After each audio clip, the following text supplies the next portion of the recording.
আয়তাকার ক্ষেত্রের কর্ণের দৈর্ঘ্য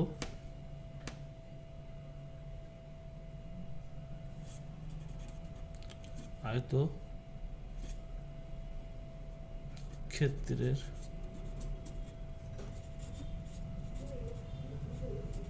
কর্ণের দৈর্ঘ্য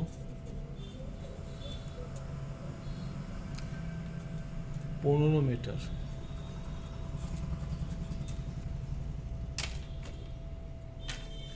এবং এখানে বলা আছে দৈর্ঘ্য প্রস্থ থেকে 3 মিটার বেশি। তাহলে প্রস্থ ধরবো, আমরা ধরি প্রস্থ x মিটার, তাহলে দৈর্ঘ্য হবে x + 3 মিটার, x + 3 মিটার। আমরা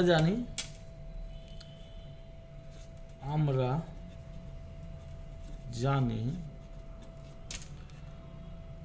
আয়ত ক্ষেত্রের কর্ণের দৈর্ঘ্য রুট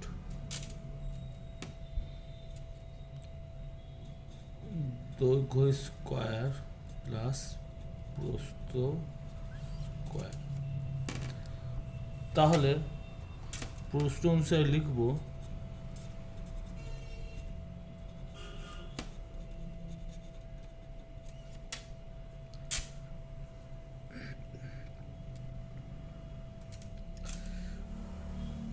এটা হচ্ছে আপনার 15 মিটার হচ্ছে আপনার কর্ণের দৈর্ঘ্য। তা আমরা কর্ণের দৈর্ঘ্য লিখে নেব এখানে root x + 3 square plus x square = 15। তাহলে স্কয়ারের মধ্যে আমরা ভেঙে নেব, এটা হচ্ছে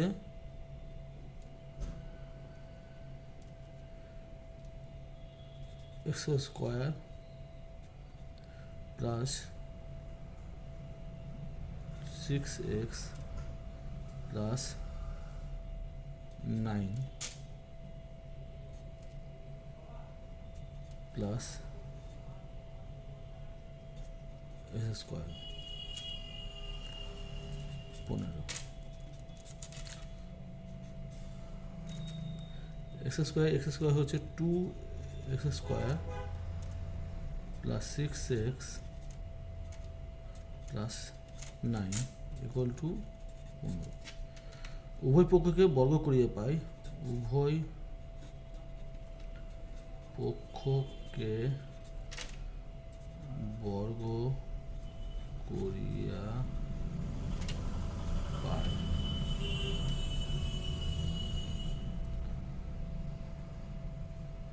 2x square plus 6x plus 9 15 হচ্ছে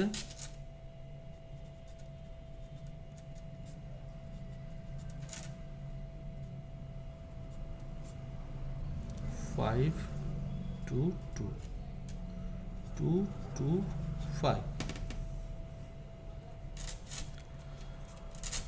তাহলে আমরা এখানে 2x square plus 6x plus 9 minus 2 2 5 = 0 লিখব। তাহলে আমরা এখান থেকে 9 বাদ দেবো,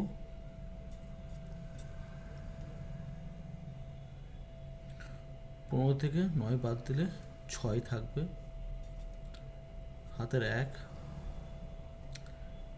1 2 2x square plus 6x minus 216 = 0। এবার আমরা এখান থেকে প্রত্যেকটাতে থেকে 2 কমন নেব, তাহলে পুরো হলো x square plus 3x minus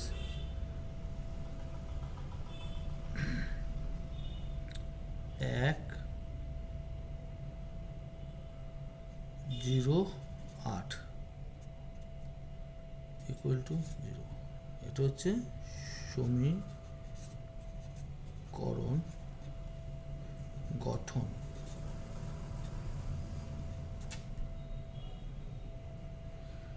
তাহলে দেখতে পাচ্ছ, তাহলে আমরা কি করে সমীকরণ গঠন করে নেব।